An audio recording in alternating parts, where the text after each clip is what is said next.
Hey, what do it, y'all? Swish Entertainment putting y'all on tune to all y'all favorite rappers and celebrities. Like, but first, I need a little favor done for y'all first. Please like, comment, subscribe to the video, hit the notification bell as well. That'd be great. Search the channel and push y'all on to this story. Now, once again, we'll be talking about Jay-Z.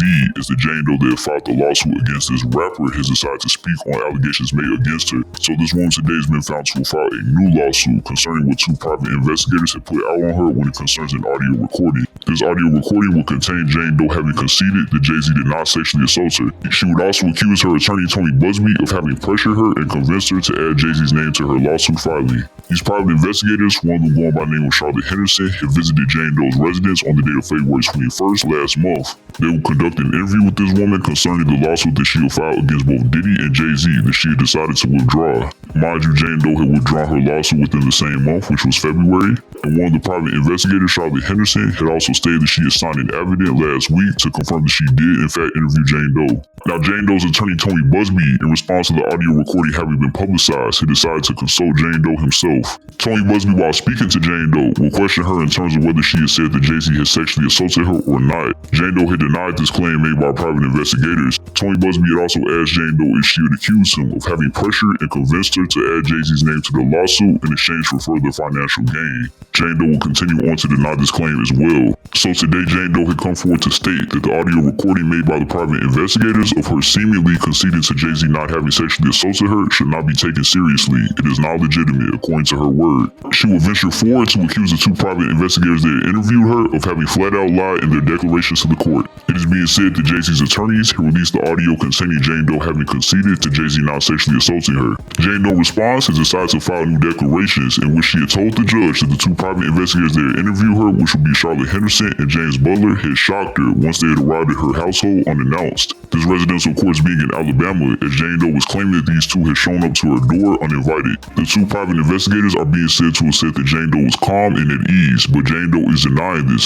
Jane Doe stated that she was trembling during the entire conversation that she had had with the two private investigators, which is blatantly the opposite of what the two private investigators had said Jane Doe's behavior was like.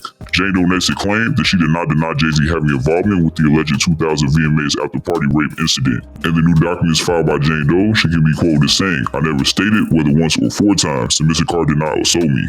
Now, the audio recording containing the private investigators questioning Jane Doe, one will break it down to her saying that Jay-Z was present at the 2000 VMAs after-party but did not sexually assault her, in which Jane Doe had replied, "Yeah."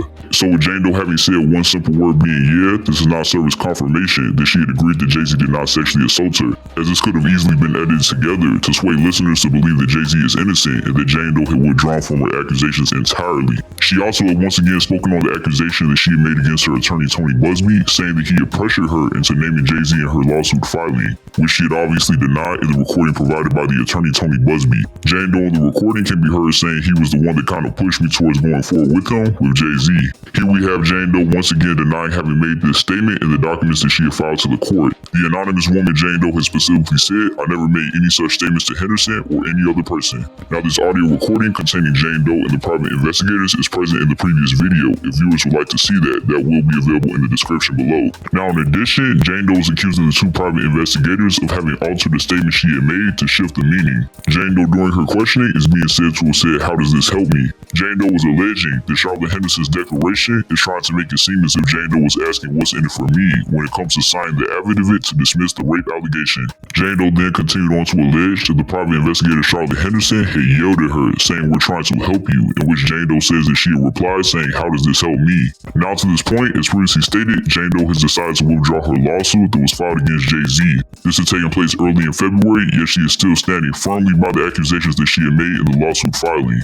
Jay-Z is currently in the process of suing both Jane Doe and her attorney Tony Busby for having put out fabrications and having damaged deals to his reputation. But yeah, let's go. Capos being able to this in the comments. What do you all think of Jane Doe having denied making certain statements within the audio recording, even though she can be heard making specific quotes to may negate her claim? Do you all think the private investigators had shown up to Jane Doe's Alabama household unannounced and had pressured her into making statements that would suit their narrative? And to cap that off, do you all think the private investigators could have edited the audio recording to be supportive of Jay-Z maintaining his innocence? Let all that be known in the comments, y'all. That's gonna do it. I'm out.